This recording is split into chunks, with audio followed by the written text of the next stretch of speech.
আজ তোমাদের শোনাচ্ছি শীর্ষেন্দু মুখোপাধ্যায়ের ভুসুক পণ্ডিত। ভুসুক পণ্ডিত ভারী অলস। পাঠশালায় পড়াতে পড়াতে ছেলেদের টাস্ক করতে দিয়ে প্রায় সময় ঘুমিয়ে পড়েন, আর ছেলেরা সেই সুযোগে দেদার ফাঁকি দেয়। সময়টা 2096 সালের ফেব্রুয়ারি মাসের সকাল। ভুসুক পণ্ডিত ছেলেদের একটা রচনা লিখতে দিলেন, বিজ্ঞান অভিশাপ না আশীর্বাদ। তারপর ঘুমোতে লাগলেন। পাঠশালা বসে একটা প্রকাণ্ড শিমুল গাছের তলায়। নিয়ম হয়েছে সেই আগেকার দিনের মতো, প্রাকৃতিক পরিবেশে লেখাপড়া শেখাতে হবে, তাই এই ব্যবস্থা। ভুসুক পণ্ডিত বসেন গাছতলায় উঁচু একটা বেদিতে, আর ছেলেরা বসে ঘাসের ওপর মাদুর পেতে। ভুসুক পণ্ডিত ঘুমিয়ে পড়েছেন টের পাওয়ার সঙ্গে সঙ্গেই ছেলেরা নিজেদের কাজ শুরু করে দিল। একটা ছেলে পকেট থেকে ছোট্ট একটা লেসার রশ্মির পিস্তল বের করে টুকটাক ফল পাড়তে লাগলো। একজন তো পকেট কম্পিউটারের সঙ্গে খেলতে বসে গেল দাবা, আর জনা তিনেক একটা হাতঘড়ির সাইজের টেলিভিশনে চুপি চুপি অ্যাডভেঞ্চারের ফিল্ম দেখতে লাগলো। একজন আবার অ্যান্টি গ্র্যাভিটি সাইকেলে উঠে আকাশে চক্কর দিতে থাকলো। একজন দুষ্টু ছেলে আর একজনকে ডেকে বলল, এই আজ চল পণ্ডিত মশাইয়ের টিকি কেটে দিই। দ্বিতীয় ছেলেটা চোখ গোল গোল করে বলে ওঠে, ওরে বাবা, টের পেলে জ্যান্ত পুঁতে ফেলবেন। কথাটা ঠিক। ভুসুক পণ্ডিতের চেহারাটা এমনিতে নাদুস নুদুস, পরনে হেঁটো ধুতি, খালি গা, কাঁধের ওপরে একটা ভাঁজ করা উড়নি, পৈতেটা ধপধপ করছে সাদা। নিষ্ঠাবান মানুষ। চেহারাটা নিরীহ হলে কি হবে, ভুসুক পণ্ডিত সাংঘাতিক রাগিল। দুষ্টু ছেলেটা বলল, টের পেলে তো? দ্বিতীয়জন ভয়ে ভয়ে বলল, পারবি? খুব পারবো। এই বলে ছেলেটা পকেট থেকে একটা খুদে ওয়াকি টকি বের করে অন্য সব ছেলেদের উদ্দেশ্যে ফিসফিস করে বলতে লাগলো,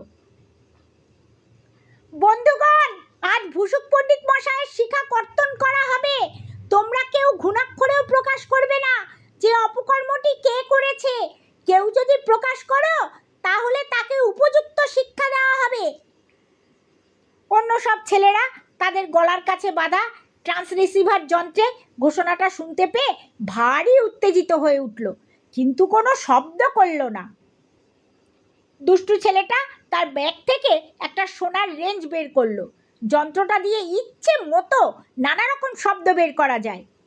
মাইক্রোফিল্মের মতো এর ভিতরে আছে একটা pre recorded micro cassette recorder.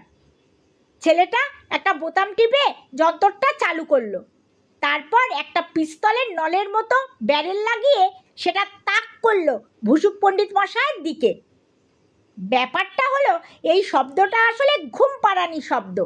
যার দিকে তাক করে শব্দটা নিক্ষেপ করা হবে সে ছাড়া আর কেউ তা শুনতে পাবে না।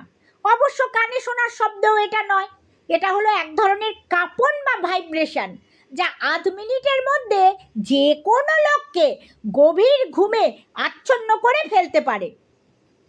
দুষ্টু ছেলেটা পুরো 1 মিনিট শব্দটা চালালো, তারপর আস্তে আস্তে উঠল। প্রত্যেকে দুরু দুরু বুকে দুঃসাহসী ছেলেটার দিকে। যন্ত্রের প্রভাবে পণ্ডিত মশাই গভীর নিদ্রায় ডুবে গেছেন বটে, কিন্তু এক সময় জাগবেন তো, তখন যে কি কুরুক্ষেত্রটাই হবে। ছেলেটা পকেট থেকে একটা ধারালো কাঁচি বের করে পণ্ডিত মশাইয়ের পিছনে গিয়ে কুচ করে টিকিটা কেটে এক দৌড়ে পালিয়ে এলো নিজের জায়গায়। পাঠশালায় এক চাপা হাসির হররা বয়ে গেল।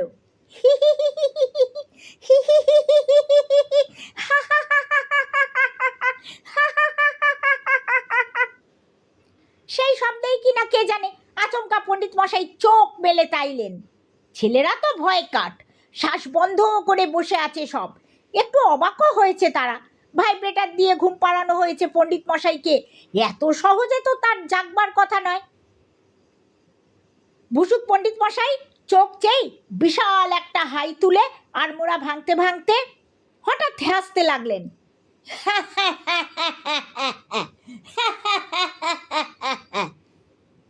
ছেলেরা তো স্তম্ভিত, তারা কখনো পণ্ডিত মশাইকে হাসতে দেখেনি। কিন্তু তাদের আরও স্তম্ভিত করে দিল। পণ্ডিত মশাই হঠাৎ চেঁচিয়ে উঠলেন, আজ তোমাদের ছুটি, ছুটি। ছেলেরা সমস্যারে বলে উঠল, ছুটি পণ্ডিত মশাই, ছুটি পণ্ডিত মশাই, ছুটি পণ্ডিত মশাই। পণ্ডিত মশাই হঠাৎ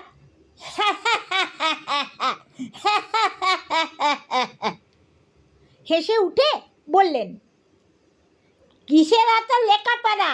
হ্যাঁ, এত লেখাপড়া কিসের?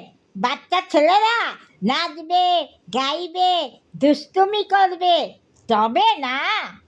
অত সব উঠে পড়ো, উঠে পড়ো, আজ আমাদের গান হবে, নাচ হবে, হুল্লোড় হবে। বলেন কি পণ্ডিত মশাই, ছেলেদের চোখের ভাব ক্রমশ আরও গোল হয়ে উঠেছে। ভুসুক পণ্ডিত হঠাৎ নিজেই তড়াক করে বেদি থেকে নেমে পড়লেন। তারপর দুহাত তুলে গান ধরলেন, আজ আমাদের ছুটি রে ভাই, আজ আমাদের ছুটি। গাও গাও, তোমরাও সব গাও। ছেলেরা গাইতে লাগলো। ভুসুক পণ্ডিত নাচতে নাচতে বললেন, শুধু গান গাইলেই হবে না, নাচো নাচো, সবাই নাচতে শুরু করো। ছেলেদের তো পোয়া বারো, রচনা ছেড়ে নাচ গান, এ কি ভাবা যায়? তারা সবাই পণ্ডিত মশাইয়ের সঙ্গে নাচতে লাগলো। বেশ কিছুক্ষণ নাচ গান হওয়ার পর ভুসুক পণ্ডিত মশাই বললেন, শুধু নাচ গান নয়, চলো চলো, সবাই মিলে একটু দুষ্টুমি করা যাক। চলো সনাতন মুৎসুদ্দির বাগান থেকে পেয়ারা চুরি করি। ছেলেরা নিজেদের কানকে পর্যন্ত বিশ্বাস করতে না পেরে চেঁচিয়ে উঠল, বলেন কি পণ্ডিত মশাই? কি বলছেন পণ্ডিত মশাই? কিন্তু ভুসুক পণ্ডিতের যেই কথা সেই কাজ। তিনি সবার আগে গিয়ে সনাতনের বাগানের কাঁটাতারের বেড়াটাকে এক জায়গায় কেটে ফাঁক করে ঢোকার রাস্তা বানালেন। তারপর বাগানে ঢুকে নিজেই ঢিল মেরে একটা ছেলের কাছ থেকে লেসার গান চেয়ে নিয়ে তাই দিয়ে মেলা পেয়ারা পেরে ফেললেন। সনাতনের রোবট চাকরগুলো তেড়ে আসায় পণ্ডিত মশাই ছেলেদের নিয়ে পালিয়ে গেলেন। তারপর বললেন, চলো চলো, এবার একটু ফুটবল খেলা যাক। ছেলেদের তো আনন্দ আর ধরে না। পড়াশুনো ছেড়ে এরকম মজার সময় কাটানো মহাভাগ্যের ব্যাপার। পণ্ডিত মশাই নিজে ছেলেদের সঙ্গে ফুটবল খেলতে নেমে পড়লেন। বিস্তর আছাড় খেলেন বটে, কিন্তু খেললেনও চমৎকার। দুটো দারুণ গোল করলেন। পণ্ডিত মশাইয়ের এত বিদ্যের কথা কেউ জানতো না। খেলার শেষে পণ্ডিত মশাই বললেন, ওহে চলো চলো, পুকুরে এবার স্নান করতে নামি। ছেলেরা তো এই প্রস্তাবে হই হই করে উঠল। কাছে চমৎকার বাঁধানো পুকুর। পণ্ডিত মশাই ছেলেদের নিয়ে ঝাঁপিয়ে পড়লেন জলে। তুমুল আনন্দে সবাই স্নান করতে লাগলেন। কিন্তু আচমকাই তাদের আনন্দের মধ্যে একটা বজ্র এসে পড়ল যেন। আকাশ থেকে একটা ছোট্ট নৌকো সাইজের রকেট নেমে এলো। তা থেকে গম্ভীর চেহারার একজন লোক নেমে এসে ভুসুক পণ্ডিত মশাইকে এক ধমক দিয়ে বললেন, শিগগির উঠে আসুন। ভুসুক পণ্ডিত যেন একটু ভয় পেয়ে জল থেকে উঠলেন, সঙ্গে ছেলেরাও। লোকটা ভুসুক পণ্ডিত মশাইকে ভালো করে লক্ষ্য করলো, ঘুরে ফিরে দেখলো, তারপর ছেলেদের দিকে চেয়ে বলল, এর অ্যান্টেনাটা কে কেটেছে? ছেলেরা তো অবাক হয়ে মুখ চাওয়াচাই করতে থাকলো। লোকটা বলল, দুষ্টু ছেলে, ছে ছে ছে ছে ছে।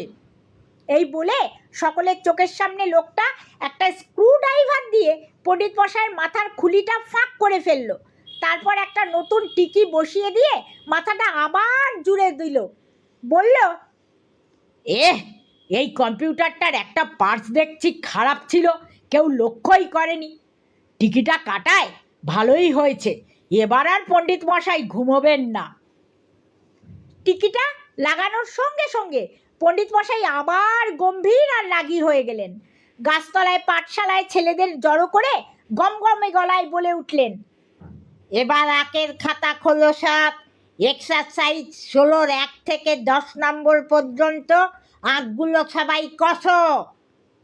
ছেলেরা তো প্রাণ ভয়ে আঁক কষতে লাগলো, কারণ ভুসুক পণ্ডিতের চোখে ঘুমের আর লেশ মাত্র নেই। দুই চোখ ভাটার মতো চারদিকে ঘুরছে।